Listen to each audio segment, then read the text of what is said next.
Bonjour à tous et bienvenue dans le 32e numéro du Morning Webshop. Vous savez qu'on va consacrer les 10 prochaines minutes à la découverte d'une actualité IT ou d'un nouveau produit. Et on va tout de suite accueillir mon camarade Bertrand. Salut Xavier, bonjour à tous. Bertrand, une fois n'est pas coutume, je vais commencer ce numéro par une petite devinette en te demandant de me trouver le point commun entre ces deux produits. Okay. Je te vois rigoler. Bah écoute, déjà je vois que tu les as utilisés et en plus tu les as cassés. C'est pas moi, ce sont des utilisateurs lambda en fait qui nous les ont fournis dans cet état-là. Okay. Et donc la devinette, c'est de savoir comment on passe de ça à ça. Tu vois tout de suite qu'il n'y a plus rien qui pend. Lui, il est en bon état. Exactement. Je sais que déjà, c'est pas toi qui l'as réparé, ça c'est sûr et certain. C'est pas moi, effectivement, Bertrand. Et je te propose justement qu'on accueille tout de suite quelqu'un dont c'est le métier de réparer ces casques, de les faire passer d'un état HS à un état parfaitement fonctionnel. Et je te propose donc qu'on accueille Marie Euzet de la société Labeco. Bonjour Marie. Bonjour Xavier. Bonjour Marie. Bertrand. Bonjour à tous. Alors c'est toi Marie, la grande spécialiste du casque. Effectivement. Est-ce que tu peux brièvement nous pitcher Labeco, nous dire ce que vous faites et sur quel domaine vous intervenez ? Bien sûr. Labeco est une entreprise française basée à Saint-Malo. Nous sommes à peu près une vingtaine de collaborateurs et nous sommes les leaders sur le marché en termes de réparation et de rachat de casques audio de grandes marques telles que Poly, Jabra, Epos et autres. Ok Marie, quand on s'est rencontrés, je suis très vite arrivé à la conclusion qu'il y avait beaucoup d'atomes crochus entre Labeco et TIBCO, puisque vous êtes sur l'IT, les casques en l'occurrence, vous êtes dans la démarche d'économie circulaire et d'engagement RSE fort. On le sait, les piliers, ou en tout cas les besoins de nos clients sont aujourd'hui triples. Ils sont d'un point de vue technique, ils ont besoin de matériel qui soit fonctionnel et qui pour certains soit à la page, donc les dernières versions. Donc ils ont parfois besoin de se séparer de matériel dans de bonnes conditions. Ils ont besoin aussi de travailler avec des partenaires dont les engagements sociétaux soient alignés. Et puis ils ont aussi de plus en plus, c'est la conjoncture qui le veut, des contingences financières qui sont de plus en plus exigeantes. Comment est-ce que chez Labeco et avec le support de TIBCO, vous pouvez arriver à aider nos décideurs IT à faire ça dans de bonnes conditions ? Labeco répond parfaitement aux trois enjeux. En effet, déjà sur le côté RSE, 80% d'économie carbone, le fait d'avoir un casque réparé plutôt qu'un casque neuf. Tout simplement, ça se traduit comment ? Pas de transport inutile à l'autre bout de la planète, mais également pas de plastique, pas de production, mais aussi grâce à un partenariat qu'on a avec UPS Net Carbone, où en fait on compense financièrement toutes les énergies fossiles liées au transport que génère Labeco. Donc en l'occurrence, toutes les prestations logistiques liées à la réparation, au reconditionnement ou traitement des casques HS qui vous sont envoyés, quand on vous les envoie, quand vous nous les renvoyez, toutes les prestations logistiques sont compensées. Exactement. Et c'est compris en fait dans l'offre financière que tu nous détailleras peut-être un peu plus tard. C'est ça. Tout le transport aller-retour est pris à la charge de Labeco. Donc premier pilier, RSE. Pilier financier, Marie ? Oui, alors, un casque réparé, c'est en moyenne 50% d'économie. Ah oui, c'est pas neutre quand même. 50% pour un casque dont les fonctionnalités sont les mêmes. Hein. Voilà, un casque, c'est un casque. Les dernières générations, il y a toujours un plus en matière audio, ainsi de suite. Mais fondamentalement, pour des besoins basiques, un casque, ça reste un casque. Ça reste un casque. Marie, d'un point de vue opérationnel, comment ça se passe ?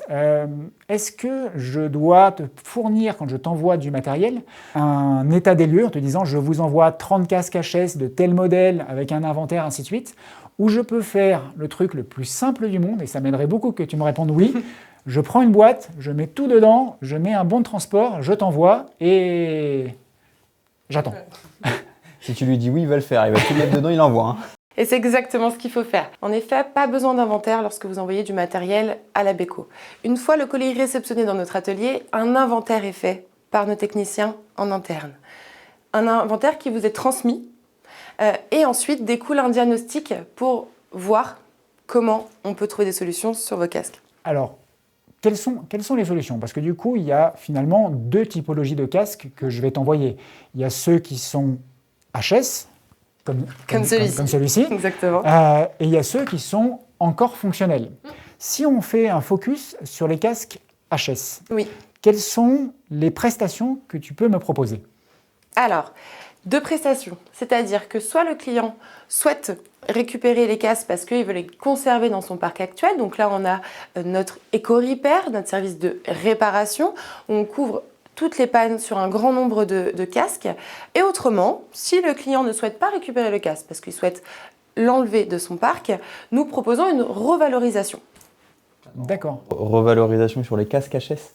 Et oui, Ça, c'est pas possible. Alors, tu vas annoncer au début une revalorisation, on va recevoir le matériel, enfin, tu vas recevoir le matériel, et derrière, tu vas en fait, non, ça va y avoir un coût de facturation derrière. pas du tout. C'est-à-dire que pas de coût des 3 heures et surtout une revalorisation pour chacun des casques. À moindre coût, selon la typologie du casque, selon le modèle, mais une revalorisation quoi qu'il en soit. Donc, un casque qui date d'il y a plus de 15 ans, qui est cassé, potentiellement, il y a une revalorisation dessus. C'est pas, Exactement. C'est pas potentiellement, c'est pas du coup, potentiellement, c'est- c'est C'est certainement. ça. Ok. On parle de quelques euros symboliques, Oui, mais non, mais quoi alors- qu'il en soit, nous, on a une vraie valeur En à fait, récupérer ce casque. j'insiste sur le point de vue revalorisation parce que souvent, sur le matériel qui est vieillissant, où là j'ai nommé 10-15 ans, on n'a pas de valorisation, mais on a un coût. Et le coût derrière, c'est le coût de D3E parce qu'aujourd'hui, le recyclage coûte de l'argent. Donc là, aujourd'hui, toi, tu nous dis, il n'y a pas de coût de facturation derrière, ce sera de la valorisation, même un euro symbolique. C'est ça. Ok. Ok. Autre cas de figure, dans mon carton, et ça arrive très très souvent, des casques qui sont incomplets. C'est-à-dire que l'utilisateur qui a quitté l'entreprise, il m'a rendu le casque. Ce fameux accessoire qui Ce va avec fameux le dongle. matériel, ouais, ce fameux dongle qui est resté chez l'utilisateur à la maison bien au chaud. Et qui fait qu'on étiquette des casques en disant orphelin de dongle. Ouais. Et là, du coup, techniquement, je t'envoie le casque. Finalement, le casque est fonctionnel, mais par contre, je ne peux pas m'en servir de par l'absence de ce dongle. Qu'est-ce que tu peux faire pour moi dans ce cas-là? Alors là, il y a 2 cas de figure. Soit le client, c'est une volonté d'envoyer un casque seul, soit effectivement, il n'a pas réussi à récupérer le petit dongle. Donc du coup, nous, on propose de réeffectuer un pack complet, donc moyennant un coût, avec un dongle et une pochette. C'est-à-dire que le casque revient chez le client totalement opérationnel. Donc ça, c'est pour le coup, le client, en fait, il veut récupérer son matériel derrière. En fait, il veut juste une remise à niveau. C'est ça. Ok, très bien. Et troisième cas de figure, Marie, j'ai des casques qui sont fonctionnels, qui sont complets. Par contre, aujourd'hui, j'ai jamais réussi à leur trouver une valeur sur le marché en fait pour pouvoir passer à la version suivante. Du coup, je peux m'appuyer sur vous pour vous renvoyer des casques, vous demander de faire un audit sur leur grade, dire voilà, ils sont en bon état, moyen état, mauvais état, et que vous me fassiez une offre de reprise de ce parc-là pour que, avec le chèque que vous allez me faire, je puisse partir sur des casques neufs de dernière génération. Exactement. À savoir qu'en plus, nous pouvons récupérer donc, les casques sur plusieurs sites et ça peut aussi être sur plusieurs mois, cette revalorisation. Parce qu'on sait que c'est compliqué de récupérer tous les casques d'un coup et de remettre le nouveau parc de casques. Donc ça peut se faire en mode sifflet, mais c'est des choses que nous sommes tout à fait capables de faire, effectivement. Ok Marie, il y a un quatrième cas de figure qui me vient en tête, c'est notamment le cas chez des clients, Bertrand, on a eu le cas récemment, dans la banque assurance ou des entreprises en fait, qui ont des utilisations très courtes par période en fait, des casques et qui ont besoin de les remettre en circulation et qui pour des questions d'hygiène, notamment pour les mousses, se disent décemment je ne peux pas les remettre en circulation comme ça. Ils n'ont pas trop envie de donner un casque qui a déjà été porté par un utilisateur, ça. un C'est mois, le donner à un utilisateur, côté hygiène, C'est pas terrible. c'est pas top. Ouais. Mais par contre, ils se disent c'est pas terrible et ils ont aussi le corollaire, c'est de se dire j'ai quand même dépensé de l'argent, j'ai utilisé des ressources en matière première en fait pour produire ces casques Et mon casque est fonctionnel. et le casque est fonctionnel et le mettre au rebut en fait uniquement parce qu'il a servi une semaine, 10 jours, c'est un peu Une politique RSE, c'est compliqué quand même. c'est pas top pour le bilan. Marie, quelle est votre solution sur le sujet? Alors nous avons une prestation hygiène et remise à niveau. Cette prestation en effet remet le casque dans un état parfait. L'hygiène, donc désinfection, nettoyage du casque, on change également les coussinets. Le casque est appairé s'il y a accessoire et également nettoyage de la pochette si elle est fournie et mise à jour du casque et des accessoires. Ok. Donc là, en fait, ça rejoint ce que tu disais tout à l'heure où tu remets le package complet. Donc tu vas changer les coussinets. Coussinets constructeurs. Pas du tout des coussinets designés par l'Abeco. Ok, donc là, tous les coussinets qu'on a devant, c'est des Exactement. coussinets designés, fabriqués par l'Abeco. Exactement. C'est pas du constructeur, mais on dirait du constructeur. Enfin, C'est les mêmes. Effectivement, ils sont très ressemblants aux coussinets constructeurs, mais on les a bien designés. On avait besoin pour nos réparations dans un premier temps. Mais maintenant aussi, on les propose à notre catalogue si besoin. On n'a pas beaucoup de références maintenant et ça va continuer à arriver petit à petit. Alors, tu dis que vous proposez en fait ces produits au catalogue, c'est-à-dire que certains de nos clients qui pourraient se dire j'ai les ressources internes suffisantes pour pouvoir faire la prestation de remise, d'hygiène et de remise à niveau tout seul, on peut vous acheter les pièces détachées et faire la prestation chez nos clients. C'est ça, effectivement. Je vois des câbles sur la table, donc ça veut dire que les câbles aussi sont compris dans le packaging, de la mise à niveau, l'hygiène, en fait, lorsque le package que vous pouvez redonner au client. C'est ça. Très bien Marie, tout ça est parfaitement clair. J'ai une question de plus pour toi. Les casques que vous réparez, Oui. une fois que tu les as renvoyés, en fait, par contre, ils ne sont pas garantis. Et si, ils sont garantis 1 an, pièces et main d'œuvre. Ah oui, c'est déjà très bien. Ouais, c'est déjà plus Pour intéressant. des Bon, casques après, ETHS, tu me diras, tu les répares, tu les as eu en main, tu me dis pour toi ils sont fonctionnels, tu les garantis 1 an. Ok. Par contre, qu'en est-il de l'hygiène? Aujourd'hui, tu fais la prestation d'hygiène, tu refais le packaging, tu renvoies au client. On est d'accord que le produit, par contre, n'est pas garanti. Il est garanti, tout simplement parce qu'en fait, chaque produit, comme j'expliquais tout à l'heure, est diagnostiqué. C'est-à-dire qu'on vérifie tout. La batterie, le micro, les écouteurs, tout est revérifié. Donc nous, on peut dire qu'effectivement, suite à notre prestation d'hygiène et remise à niveau, le casque peut être fonctionnel pendant 1 an. Ah oui. Dès lors que le produit est passé dans vos mains, vous Exactement. posez une garantie d'1 an dessus. Dès qu'il a passé la bande test, c'est OK. C'est idéal pour prolonger la durée de vie de vos parcs. En fait, tous les ans, vous faites une prestation d'hygiène de remise à niveau et hop, la garantie est prolongée d'année en année. Complètement, Xavier. Bon, jusqu'à maintenant, j'ai pas réussi à trouver de points négatifs. Je vais peut-être en avoir cherche, un de je ce cherche côté-là, aussi. mais je cherche.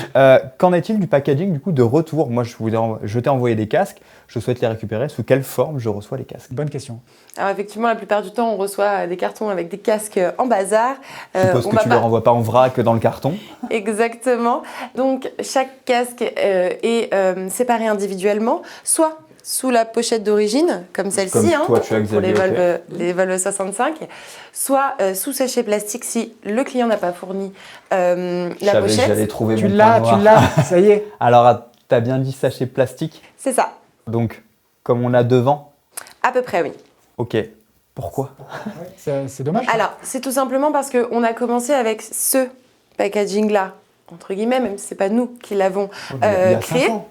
Et, oui, bah alors, il y a 5 ans, il y a une temporalité différente. C'est-à-dire qu'il y a 5 ans, les fondateurs étaient chez eux en train de réparer les casques et ont fait des tests pendant 1 an et demi avant d'envoyer le premier casque. Donc un peu moins quand même, on est dans la 4e année. Mais ce format-là est sorti très récemment et va être uniformisé sur tous nos clients. C'est vrai que d'un point de vue acceptation en tant que collaborateur, recevoir un casque en sachet plastique, ça ne fait pas le même effet C'est moins à sexy, l'embauche. c'est moins glamour aussi, et que là, je trouve qu'en plus, vous avez un très beau packaging, je trouve que le design est très sympa. Ça fait plus professionnel, qualitatif. Je me mets à la place, tu disais, de l'utilisateur qui va recevoir son casque en arrivant dans l'entreprise sur un matériel reconditionné. C'est vrai que c'est toujours plus sympa d'avoir un beau petit packaging cartonné comme ça, en plus avec le nom L'Abeco dessus, plutôt que d'avoir un petit sachet plastique. Si tu n'es pas spécialiste de l'IT, tu reçois le produit là-dedans, en fait, tu peux penser qu'il est neuf. Complètement, oui, tout à fait. Marie, il y a quelques instants, tu parlais des fondateurs qui, il y a 4 ans, faisaient du reconditionnement dans leur garage et donc n'ont pas eu d'autre solution facile que de prendre du sachet plastique pour renvoyer. Aujourd'hui, j'imagine que c'est plus du tout la même échelle et que vous faites appel à de la sous-traitance ou à des ateliers qui ont bien grandi. Alors effectivement, toute la partie réparation se trouve dans notre atelier à Saint-Malo, mais on fait sous-traiter toute la partie hygiène. Donc tout ce qui est nettoyage et conditionnement des casques sont faits par 3 ESAT. On est vraiment en partenariat solide avec eux depuis de nombreuses années maintenant. Ils travaillent quotidiennement, c'est-à-dire que 80 à 120 personnes par jour se lèvent pour venir nettoyer les casques de l'Abeco. C'est génial ça. Ok, ouais, ça fait beaucoup de monde. Ça fait beaucoup de monde. En plus, Donc ça veut dire qu'il y a du casque à traiter. On va finir l'année à peu près 120 000 casques réparés.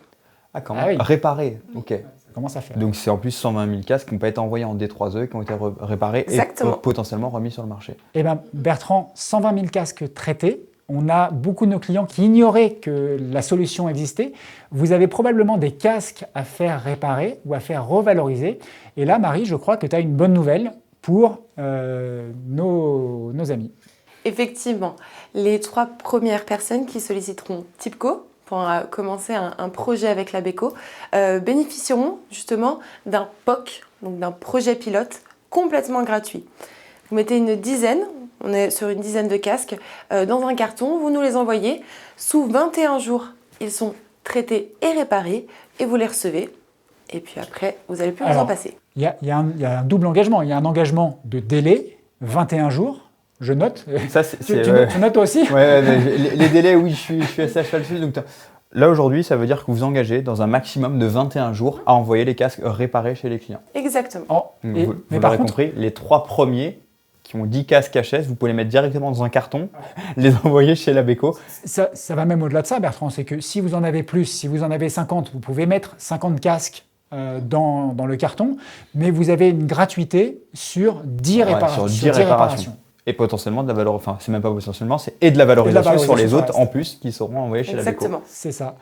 Eh bien, écoute Marie, j'étais séduit avant, je le suis encore plus maintenant. Moi je découvre l'ABECO et pour le coup je suis complètement satisfait. Eh bien écoute Bertrand, j'espère que nos amis sont satisfaits aussi. C'est l'occasion de finir ou de démarrer l'année avec un vrai accent éco-responsable. Pour moi je trouve que ça fait un beau cadeau de Noël à ceux qui nous regardent. C'est ça. Marie, il nous reste à te remercier. Merci à vous surtout. Merci Marie. Vous remerciez, vous, de votre fidélité au Morning Webshop. L'année 2025 se termine, le 32e numéro aussi. Le Morning Webshop va poursuivre sa vie en 2026 sous une autre forme, avec une autre ligne éditoriale, avec potentiellement une autre équipe d'animation. Le Morning Webshop se transforme, suit vos demandes et c'est avec plaisir qu'on vous invitera par le biais de nos réseaux à continuer à visionner nos créations. Donc, surtout restez connectés sur les plateformes, n'hésitez pas à liker, abonnez-vous, commentez, où il y aura du contenu partagé, on va rediffuser les anciennes vidéos qu'on a fait précédemment et surtout nous en tout cas il ne vous reste plus qu'à vous souhaiter de très bonnes fêtes de fin d'année. Bonne fête de fin d'année Xavier, à toi également Marie. Également. Et on vous dit à très bientôt. À très bientôt, au revoir.